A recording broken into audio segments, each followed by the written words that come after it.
Hello and welcome to Eye on Africa. I'm Clarisse Fortuné, and here are the top stories from across the continent. A dramatic power grab just days after Guinea-Bissau's national elections. Soldiers take to the state TV claiming they've deposed the President Umaro Sissoco Embaló and shut down the country. The electoral process has been suspended. Nigeria's President Bola Tinubu declares a nationwide security emergency after more than 300 school children are abducted. Parents say they're being kept in the dark as a massive search is still underway. And at 39, Benin's former star striker Mickaël Poté isn't retiring quietly. After 2 decades on European pitches, he's now shaping the next generation as development director at Coton FC with one goal: building a true Beninese football elite. The army in Guinea-Bissau says it has taken control of the country, removing President Umaro Sissoco Embaló until further notice. A confusing situation following reports of gunshots near the presidential palace and the National Electoral Commission headquarters, just a few days after people cast their ballots in national elections. The results from that vote were scheduled to be announced tomorrow. A military spokesman said they have now suspended the electoral process. The High Military Command for the Restoration of National Security and Public Order has decided to immediately depose the president, close all institutions of the Republic of Guinea-Bissau until further notice, suspend all social media activities until further notice, immediately suspend the ongoing electoral process, close land and sea borders and national airspace. And to get more on this developing story, let's bring in Caitlin Kelly, our regional correspondent. Caitlin, thank you for joining us. So what's the latest? So, yes, as you heard, there's been a series of measures put in place, including taking over the country by these officers.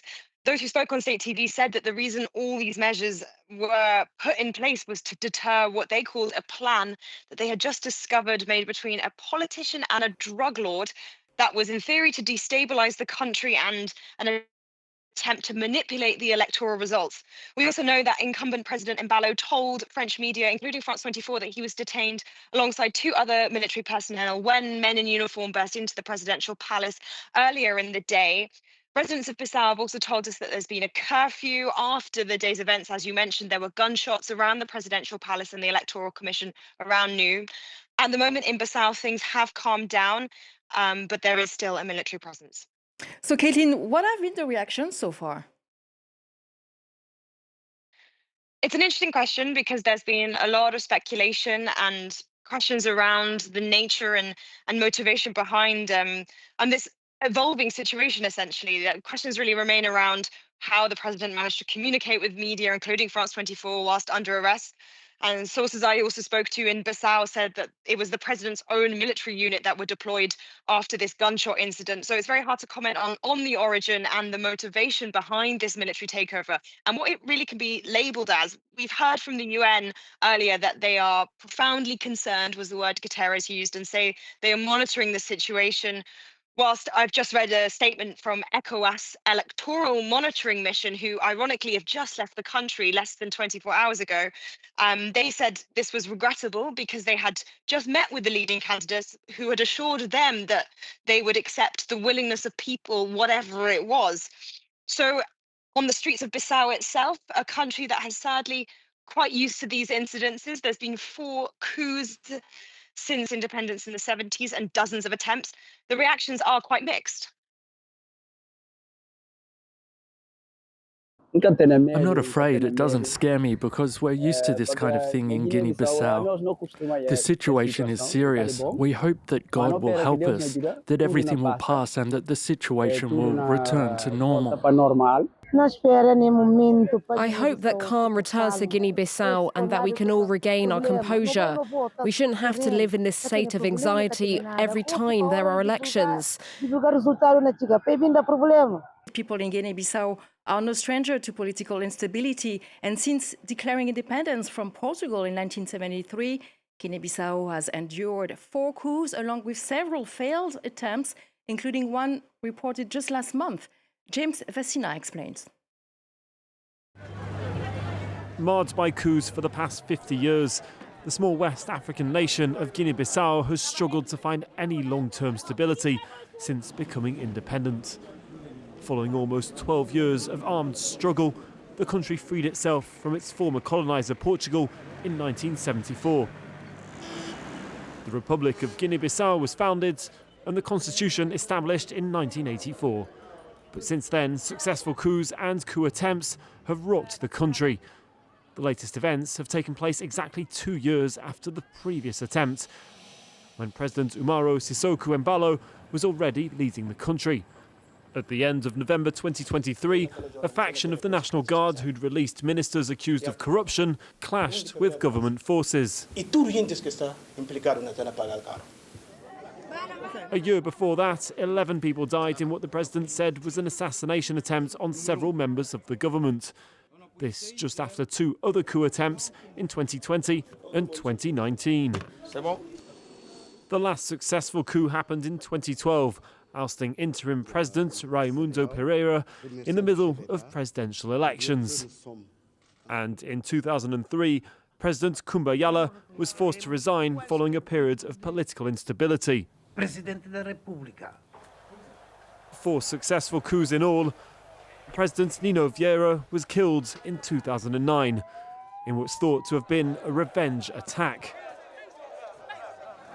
Almost 40% of the country's 2 million people live in extreme poverty, suffering the consequences of corruption and drug trafficking. Guinea-Bissau has long been a hub for cocaine transiting between South America and Europe, with drugs often entering the country via its islands. It's the only African country to be labelled a narco-state by the United Nations, a term used when a country's government, judiciary and military are all deemed to have been infiltrated by drug cartels, and when part of the government plays an active role in running the trade. Nigeria's President Bola Tinubu has declared a nationwide security emergency after the mass abduction of more than 300 school children in Niger State. Parents say they had no updates from authorities and at least 2 have died from stress since the attack. No group has claimed responsibility, though 50 children have escaped so far. Troops and helicopters have been deployed as the military searches for the rest. Sam Olukoya has the latest. President Bola Tinubu said the nationwide security emergency is being declared in view of the emerging security situation in the country. The plan to recruit additional personnel for the police and the army is an indication that the country's security architecture cannot address Nigeria's growing security challenges. With 3 major incidents of mass abductions within a week, Nigerians say the security system should be overhauled. Although the 38 worshippers abducted from a church in Kwara State and the 24 girls abducted from a school in Kebbi State are now free, questions remain about the circumstance under which they regained their freedom. There are indications that the government negotiated their freedom.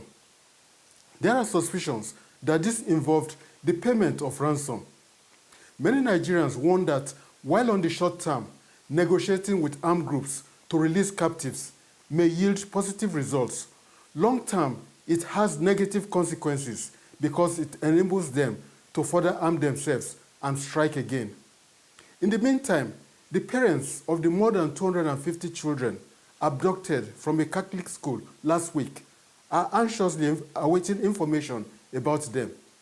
The parents say they have not been properly briefed since the incident.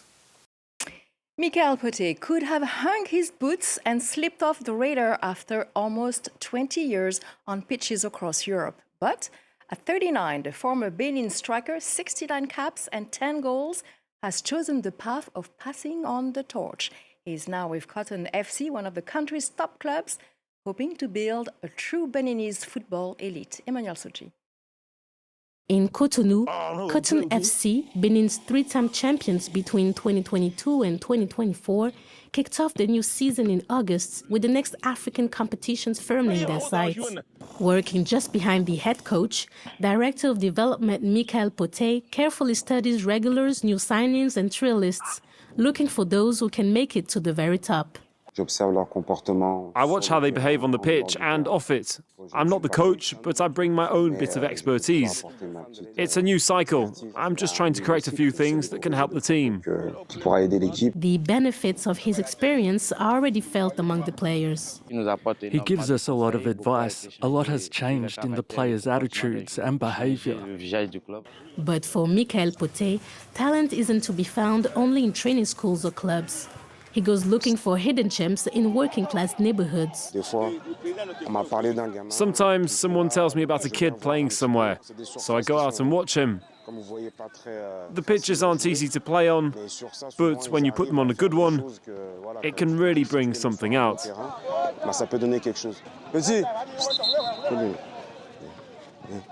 Tu joues comme ça? J'aimerais te voir jouer alors. When you see kids doing things instinctively, without really being coached, you know you can help them go far. Off the pitch, the former striker is helping to build a real pathway for young Beninese players. He studies match footages, keeps a close eye on local tournaments, and acts as a bridge between his own training school, founded in 2012, and Cotton FC, one of the country's top clubs. His aim? To give young talents a chance to grow at home without having to leave Benin. I've given a lot to Benin, and Benin has given me a lot too. So for me, coming back here is the natural next step. I want to pass on what I've learned and help take Benin to the highest possible level. For him, the real game is no longer under Europe's spotlights, but here. And for the best of these players, it could lead to a place at the 2025 African Cup of Nations in Morocco. The next generation of football stars to conclude our today's edition of Eye on Africa. Thank you for joining us and keep on watching France 24.